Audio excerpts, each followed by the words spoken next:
सावन का महीना पवन करे शोर, चारों तरफ है ओम नमः शिवाय का शोर। सावन के महीने में शिव जी की भक्ति इतनी अधिक हो जाती है, पूरा संसार ओम नमः शिवाय में रम जाता है। क्यों?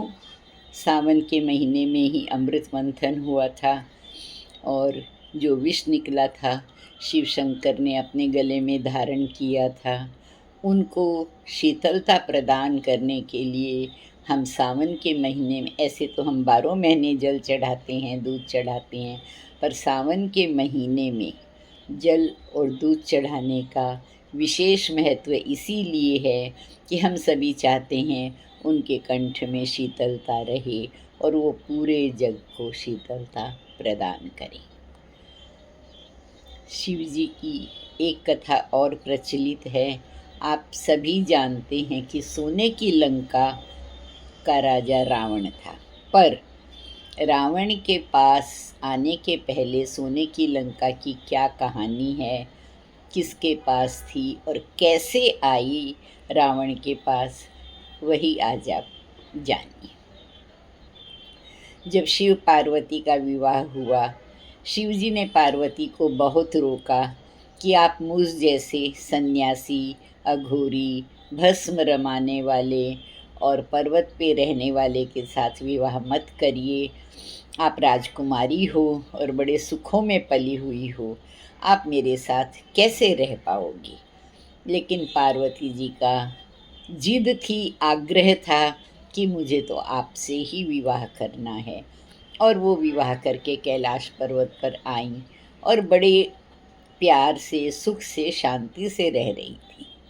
पर हुआ क्या, एक बार लक्ष्मी जी और विष्णु जी मिलने के लिए आए और बड़े प्रेम से शिव पार्वती से मिले। थोड़ी देर के बाद दोनों सखियां यानी पार्वती जी और लक्ष्मी जी एक जगह बैठी, गप मारने लगी, बातें करने लगी। तो लक्ष्मी जी ने कहा, पार्वती जी एक चीज़ मेरे समझ में नहीं आ रही है। देवों के देव हैं महादेव, आप हो इतने बड़े घर की राजकुमारी, आपके पास एक महल भी नहीं है रहने को, आप कैसे यहाँ गुजारा करती हैं? पार्वती जी हंसकर बोली, नहीं, मेरे सरताज को यही पसंद है और उन्हें पसंद है तो मुझे भी पसंद है। यह सुन के लक्ष्मी जी कुछ नहीं बोली और बस उन्हें अपने महलों में आने का निमंत्रण देकर लक्ष्मी जी और विष्णु जी चले गए। अब पार्वती जी ने कहा कि महादेव हमें वो निमंत्रण दे के गए, चलो हम भी मिलकर आते हैं। शिव जी बोले ठीक है। वो गए। जब लक्ष्मी और विष्णु जी से मिले, उनके महल देखे, उनकी शानो शौकत देखी। ओबियसली जैसा होता है, पुरुष इतनी जल्दी प्रभावित नहीं होते हैं, पर हम स्त्रियां बहुत जल्दी प्रभावित होती हैं। आकर के पार्वती जी ने कहा कि ये क्या महादेव जी, आप तो देवों के देव महादेव हो, आपके पास तो सबसे अधिक सुंदर और भव्य महल होना चाहिए और यहाँ तो हमारे पास कुछ भी नहीं है। शिव जी बोले, देवी मैंने आपको पहले ही कहा था।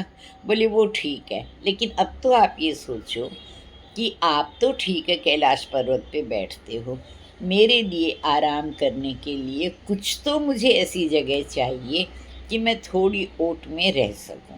मुझे नहीं मालूम, आप मुझे मेरे लिए महल बना के दो। अब देखिए, श्रीहट, राजहट, बालहट पूरी दुनिया क्या ब्रह्मांड में प्रचलित है और हमारे भोलेनाथ भी उससे अछूते नहीं रह सके। उन्होंने कहा ठीक है, जब आप बोलते हो तो मैं महल बनवाता हूँ। उन्होंने अपने बड़े बड़े जैसे जो भी शिल्पकार थे सबको बुलाया करके विश्वकर्मा को उन्होंने अपॉइंट किया कि सुंदर से सुंदर महल महारानी पार्वती जी के लिए आप बनाइए। अब विश्वकर्मा भी देखे कि देवों के देव महादेव और उनकी महारानी के लिए महल बनाना है तो सही में वो दुनिया में अलौकिक सबसे सुंदर होना चाहिए। करते करते ढूंढते ढूंढते उन्हें समुद्र में पानी के बीच में ऐसी जगह मिली जहाँ 3 पर्वतों के टुकड़े थे। उन्हें वह जगह बहुत भाई और उन्होंने शिव पार्वती की सहमति लेके और वहाँ सोने का महल बनवाया और उसका नाम दिया लंका। अब उसमें रहने के लिए जाने की जब बात आई तो सब बोले कि गृह प्रवेश की पूजा, वास्तु पूजा तो बहुत ज़रूरी है, वो तो कराइए और फिर आप महल में प्रवेश करिए। अब सब सर्च करने लगे, खोजने लगे कि इतना बड़ा कोई ज्ञानी पंडित चाहिए जो यहाँ पर आके महल में शांति पूजा, वास्तु पूजा, गृह प्रवेश की पूजा अच्छी तरह से कराए। तो सब ने नाम सुझाया रावण का। बोले बहुत बड़ा ज्ञानी महापंडित है, उसके जैसा बड़ा पंडित कोई नहीं है, तो आप उससे अपने महल की पूजा करवाइए। महादेव जी बोले ठीक है, करा लीजिए। रावण ने बड़े प्रेम से पूजा कराई और रावण उस लंका को देख के मुग्ध हो गया, एकदम मोहित हो गया उसके ऊपर। अब जब पूजा पूरी हुई तो महादेव जी ने पूछा कि बोलिए विप्रवर, आपको क्या दक्षिणा दी जाए। तो रावण ने कहा नहीं, मैंने तो आपका दर्शन पाया, आपके लिए पूजा करी, मेरे लिए वह बहुत बड़ी उपलब्धि है, बहुत बड़ा अचीवमेंट है मेरे लिए, मुझे दक्षिणा कुछ नहीं चाहिए। तो शंकर जी बोले कि नहीं ब्राह्मण देवता, ऐसा नहीं होता है, बिना दक्षिणा के तो कोई भी पूजा सफल होती ही नहीं है, उसका कोई गुण नहीं होता है और उसका हमें कुछ भी नहीं मिलता है, तो दक्षिणा तो आपको लेनी होगी। आप बोलिए, जो आप कहेंगे वही दक्षिणा हम आपको दे देंगे। रावण ने बोला कि महादेव, क्या मैं जो दक्षिणा मांगूंगा आप मुझे देंगे?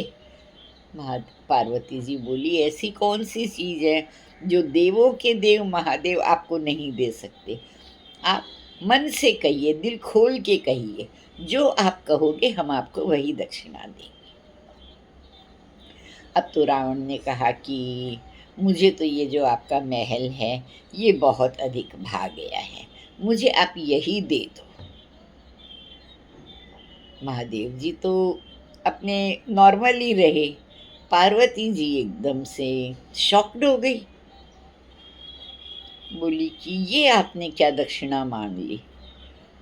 तो रावण बोला मैंने तो आपसे कहा था कि आपने मुझे बार बार बार बार कहा कि आपको जो चाहिए मांग लो, अब आपकी इच्छा है, आप देंगे तो ठीक है, नहीं देंगे तो ठीक है। तो महादेव जी बोले नहीं, ऐसा नहीं होगा, आपने जो दक्षिणा मांगी है वही हम आपको देंगे, तथास्तु। अब पार्वती जी तो एकदम चिढ़ गई, चिढ़ क्या गई, वो एकदम नाराज हो गई, क्रोधित हो गई। उन्होंने कहा कि रावण, आपने तो ये बहुत बड़ा छल किया है, आपने छल से इसे प्राप्त किया है, ये आपको कभी भी नहीं अच्छा फल देगी, आपको फलीभूत होगी ही नहीं। और जब त्रेता युग में राम अवतार होगा तो ये आपकी लंका पूरी जलाई जाएगी। आज जैसे आपने हमारे मनों को जलाया है, मैं श्राप देती हूँ कि आपकी लंका जलेगी। और ऐसा कहते हैं, शिव जी को रुद्र मानते हैं, रुद्र के अवतार हनुमान जी हैं।